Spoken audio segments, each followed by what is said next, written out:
और कुछ लोग राजनीति में इतना निराश हैं कि नाम तो वो बाबा का लेना चाहते हैं, बाबर उनके मुंह से निकल जाता है। तो इस पे गद्दी विरासत में मिल सकती है, बुद्धि नहीं। इस पे प्रेस अगली बार करेंगे जब भी हम दोबारा सुनने को मिलेगा तब। और मैं आपसे भी कहूंगा कि आप भी उनकी रिसर्च करके आइएगा, जिससे हमें भी बोलने में आसानी रहे और आपको समझने में आसानी रहे। ठीक, ये 3 फरवरी को प्रेस कॉन्फ्रेंस की गई थी। उसमें हम लोगों ने बताया था कि सैकड़ों की संख्या में बीजेपी के लोग प्रशासन की मदद से पीडीए वर्ग के लोगों के वोट कटवा रहे हैं। हमने आप सबके बंधुओं से मदद भी मांगी थी और अपील भी की थी कि आप लोग भी जमीन पे जाकर के देखें। तो मुझे खुशी है कि बहुत सारे चैनल और कई हमारे यूट्यूबर के साथी जमीन पर पहुंच करके जमीनी हकीकत को जाने और उसको दिखाया भी। मेरी ये कोशिश नहीं थी कि मैं एक चैनल को प्रमोट करूं, लेकिन क्योंकि सबसे पहले वही पहुंच गए थे, एक यूट्यूबर भी पहुंचे थे। वो कुशवा कहाँ है? आया ही नहीं है, कहीं गए हुए हैं। खैर, मैं सभी उन लोगों का धन्यवाद देता हूं जिन्होंने हमारे कहने पर जमीन पे जाकर के जांच करने का काम किया। मैं सभी का विशेष धन्यवाद देता हूं। और बीजेपी के लोग फॉर्म 7 अभी भी नहीं मान रहे, कटवा रहे हैं। उसका भी वीडियो मैंने आपको दिखा दिया। तुम तो पत्रकार हो, तुम्हारे कैसे हैं?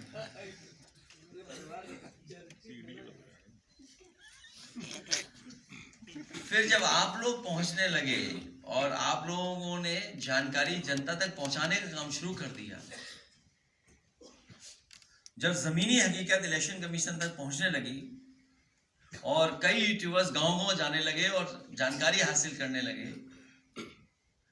तो चुनाव आयोग की तरफ से अपना चेहरा बचाने के लिए, अपनी कमी छिपाने के लिए उन्हें प्रेस कॉन्फ्रेंस करनी पड़ी।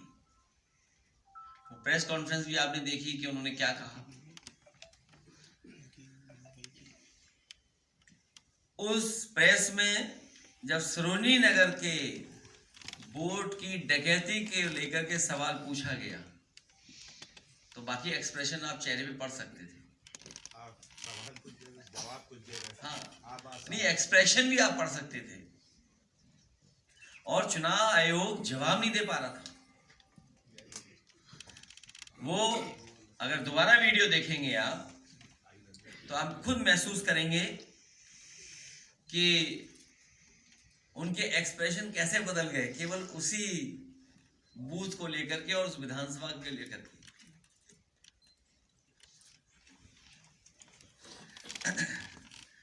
तो डेटा जो बताता है, जो मैंने आपको अभी बताया था, डेटा जो बताता है, क्योंकि डेटा तो गलत नहीं बोल सकता ना, ये तो डेटा उन्हीं का है, डेटा गलत कैसे बोलेगा? और डेटा में ये साफ दिख रहा है कि पीडीए के वोट की ही डकैती है, पीडीए के वोट की, और टारगेटेड डकैती है, बिल्कुल टारगेटेड है कि इस बूथ पर ये वोट कटवाना ही कटवाना है। इसका मतलब ये है कि कोई बैकग्राउंड में मैकेनिज्म है या कोई लोग बैठे हैं जो बहुत शार्प हैं, जो इलेक्शन कमीशन या जो भी प्रोसेस हो रहा है उसका डेटा शेयर किया जा रहा है, उससे डेटा शेयर हो रहा है, तभी वो टारगेटेड कर रहे हैं। उन्हें पता है कि इस बूथ पे कटवाना है, लेकिन प्रोफेशनल लोग हैं, वो जमीन पे नहीं जानते। इसीलिए मान लीजिए बिधुना विधानसभा में हमारे ही नगर अध्यक्ष के दस्तखत से हमारे ही वोटर का वोट काट दिया, तो स्वाभाविक पकड़े जाओगे। जब चुनाव आयोग ने एसआईआर शुरू किया था तो कहा गया था कि बीएलओ गांव-गांव जाकर सत्यापन करेंगे और गलत वोट हटाएंगे। ड्राफ्ट रोल में 49,399 वोट फॉर्म 7 से BLO द्वारा हटाए गए हैं, वो आपको पता होगा, वो डेटा दिख रहा है, विजिबल है डेटा। लेकिन शायद 49,000 वो डेटा का है, क्योंकि डेटा अगर दें शेयर आप कर सकते हैं कि बोले उसको भी डेटा भी पढ़ें, हाँ ठीक है। लेकिन शायद 49,000 हटाए गए वोट बीजेपी को जिताने के लिए काफी नहीं थे, इसलिए किसी भी व्यक्ति द्वारा फॉर्म 7 भरे जाने की व्यवस्था रखी गई। क्योंकि जब आप ड्राफ्ट रोल में देखते हैं तो हर विधानसभा में कितने वोट कटे हैं वो डेटा दिखाई दे रहा है, लेकिन उन्हें ही लगा कि इतने वोट कटने के बाद भी शायद वो विधानसभा चुनाव नहीं जीत सकते हैं, इसलिए फॉर्म 7 लगातार भरने का ये काम शुरू किया गया है। अब आयोग के ही डेटा से पता चलता है कि BLO द्वारा हटाए गए वोटों से लगभग 3 गुना, करीब 1,28,000 वोट अज्ञात लोगों ने फॉर्म 7 जमा कर कटवा दिए। जो मैं डेटा पुराना दिखा रहा था वो यही था, ये वाला, वो शेयर कर लेंगे आपसे, शेयर कर लेंगे। वो फिगर्स ऊपर नीचे हो सकते हैं क्योंकि फिगर्स तो कंटिन्यूस बढ़ घट रहे हैं, तो इस तरह का है जो नोटिस आए हैं। हाँ 1,28,000 इसमें, लेकिन वो डेटा चेंज हो रहा होगा ना, तो अभी तो एक्सरसाइज चल रही है, क्योंकि जिस दिन बना होगा उस दिन इतना था, आज का डेटा दूसरा होगा। ये है, मान लीजिए जो पहले ये डेटा में ये दिखा रहा हूँ कि BLO द्वारा कितने हटाए गए थे वोट, 49,000, और अब इतने SIR के बाद अज्ञात व्यक्ति द्वारा 1,28,000, जो मेरे पास उस दिन डाटा था। ड्राफ्ट रोल आने के बाद जमा किए गए फॉर्म 7 समाजवादी पार्टी 47, बीजेपी के 1,729, लेकिन असली सवाल है अज्ञात व्यक्तियों द्वारा जमा कराए गए फॉर्म 1,28,000 है। ये कौन है, कौन काम कर रहा है एक्साइज में? उसमें बहुत सारे नकली साइन है। इसीलिए उस दिन आपसे अपील की थी मैंने उस समय आपके सामने कि जब एक्सरसाइज SIR की होगी तो फॉर्म 7 की जरूरत क्या है? फॉर्म 7 की जरूरत क्या है जब तुमने इतनी बड़ी एक्सरसाइज कर ली SIR की? अज्ञात इसलिए क्योंकि जिनके नाम फॉर्म 7 पर दर्ज हैं वो स्वयं पढ़ना लिखना तक नहीं जानते। वो मैंने उदाहरण दिया आपको, नंदलाल जी वाला, जो पढ़ना लिखना नहीं जानते हैं, तो कई उनसे फॉर्म 7 दस्तखत करा रहे हैं या नकली दस्तखत करा रहे हैं अपने व्यक्ति से।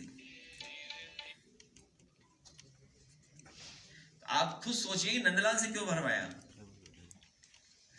जमीनी हकीकत यह है कि गांव-गांव में भाजपा से जुड़े सामंतवादी और प्रभुत्ववादी तत्व PDA और गरीब वर्ग की सूची बनाकर उनके नाम से बल्क में फॉर्म 7 दाखिल कर रहे हैं। कोई PDA का जल्दी फॉर्म नहीं कटवा रहा, फॉर्म भर के नहीं कटवा रहा है। ये तमाम सामंतवादी प्रभुत्ववादी लोग हैं जो PDA के वोटों को बल्क में कटवा रहे हैं। समाजवादी पार्टी ने शिकायत की, लेकिन चुनाव आयोग ने अब तक कोई ठोस कार्रवाई नहीं की। अगर एक भी जिलाधिकारी के खिलाफ कार्रवाई कर दें, एक भी ठोस कार्रवाई हो जाए इलेक्शन कमीशन की तरफ से, तो पूरा SIR और वोटर लिस्ट उत्तर प्रदेश की ठीक हो जाएगी। गांव में जो भी रह रहा है वह जानता है कि समाज में आज भी गहरी असमानता मौजूद है। गरीब के पास उसका एक वोट ही है, उसकी बराबरी का सबसे बड़ा हथियार है। बाबा साहेब द्वारा दिए गए संवैधानिक अधिकार, सामंतवादी मानसिकता इसी अधिकार से असहज रहती है और वो तरीका ढूंढते हैं कि इस अधिकार को कैसे छीना जाए। आजादी के बाद शायद पहली बार ऐसा तंत्र बनाया गया है जहां एक वर्ग दूसरे वर्ग को फॉर्म 7 के माध्यम से वोट कटवाने की कार्रवाई कर सकता है। आप कल का मेरठ के वीडियो भी हमारे पास है, ECI के अधिकारियों ने क्या जवाब दिया। अगर वीडियो 4 हो तो प्ले कर देना, वीडियो 4। आप फॉर्म 7 से भी काम नहीं चल रहा है तो ECI बीजेपी और प्रशासन के ट्राइंगल ने किया खेल, नया खेल निकाला है। लॉजिकल डिस्क्रिपेंसी के नाम पर PDF वर्ग के वोटरों को नोटिस भेजना, उन्हें परेशान करना और अंत में उनका वोट कटवाना। उदाहरण है, पवन पांडे कितना तुम्हारे यहाँ है? 95,000। मनोज पारस जी का 37,000। डॉक्टर मुकेश वर्मा जी, बीजेपी के अंदर वाली सारी तो तुम जानते हो। तो बताओ एक कितना आपके यहाँ? ये क्योंकि जीत जाएंगे इसलिए 75,000 बताइए। अच्छा, इन्हें कौन हरा सकता है? वोट बताओ, समीकरण कितना बढ़िया है। और 75,000 में मान लो सब पीडीए होगा, क्यों डॉक्टर साहब? किनारे वाले बसने वाले लोग जो पढ़े लिखे नहीं है। अच्छा भाई, ये खैर पढ़ सुन चुके हैं, सुन चुके हैं। 4th वीडियो नहीं भेजा शायद।